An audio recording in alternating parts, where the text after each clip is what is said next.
Calling Neil Findlay to be followed by Mark MacDonald. 6 minutes, please. Thanks, Presiding Officer. Again, we hear Government Ministers repeating their well-worn mantras about the SNP's alleged great successes in the NHS, regurgitating the lines about record levels of patient satisfaction, and that old chestnut that we hear time and time again, patronising the NHS staff for their hard work and commitment, inferring that any criticism of government policy is somehow an attack on nurses, doctors and the hospital staff working under intense pressure. The reality is that the concerns that we raise, more often than not, come from these very staff who are being worked into the ground, trying to cope with a system that is increasingly under strain.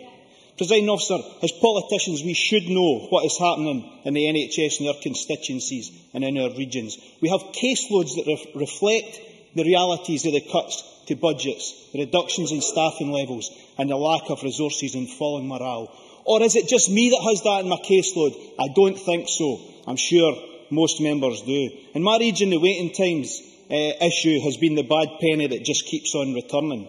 Last year, the manipulation of waiting times and the use of social unavailability was exposed at NHS Lothian, and it pains me that my region is seen as the benchmark of bad performance in this area. And of course, that scandal was compounded by a culture of bullying and harassment where senior management bellowed decrees down the chain of command, not in the interests of patients and their care, but to pockle the waiting list system and make it look as though imposed targets were being met. And we know that this was a scandal that ministers had been alerted to but did nothing about. A scandal that resulted in no one yet being held to account for their actions. Indeed, the chief executive, the head of the organisation, waltzed off into the sunset with a £375,000 retirement package. Now, if a porter or a canteen assistant was guilty of aggressive long-term bullying and lied about a major element of their work and what they had to report to their superiors, then they would have been dismissed in an instant. But there appears to be one rule for the workers in the NHS and one rule for the bosses. Well, I'm afraid some things never change. Last week it was revealed that waiting times in accident emergency units were the worst for 5 years. So bad that it moved Margaret Watt, Chair of the Patients Association, to remark that the figures in waiting times in accident and emergency in Scotland are shocking. And her remarks reflect the real world. Across Scotland, only 4 NHS boards have met the target to have admitted, transferred or discharged 98% of their patients within 4 hours of entering A&E.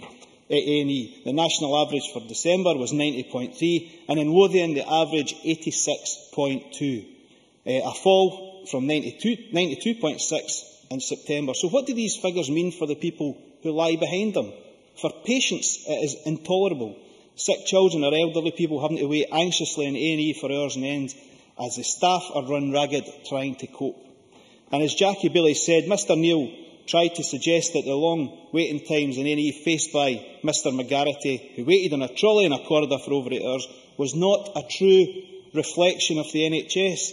Well, I have to say to the Cabinet Secretary, if he maybe would pay the courtesy of listening, that this was Mr McGarity's experience of the NHS, and it was the experience of 75 patients in Lothian who were stuck in A&Es for over 12 hours in January, well over double the figure of just 1 year ago.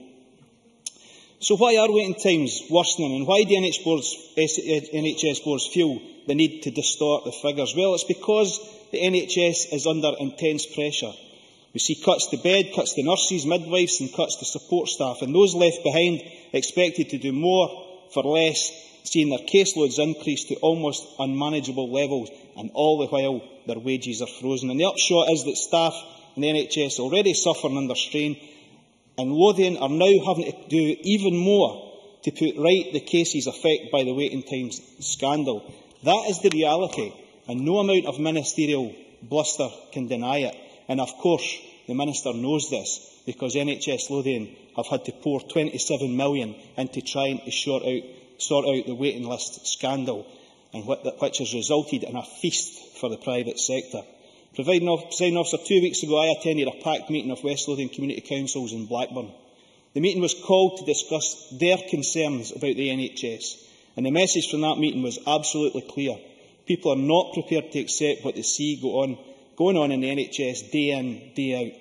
Don't take my word for it, Cabinet Secretary. Speak to your colleagues Fiona Hislop and Angela Constance, and they will tell you about the angry comments that they were subjected to at that meeting. So, Presiding Officer, the people there had good reason to be angry. On top of the waiting list fiasco, we've had the temporary closure of the children's wards at St John's during the summer, threats to services like homeopathy, community podiatry and the hospital nursery, all either facing closure temporarily or on a permanent basis. So, Presiding Officer, I would appeal to the Government, stop the spin, stop the bluster, face up to the realities of what are happening in our communities, because these are very, very serious issues. Many thanks.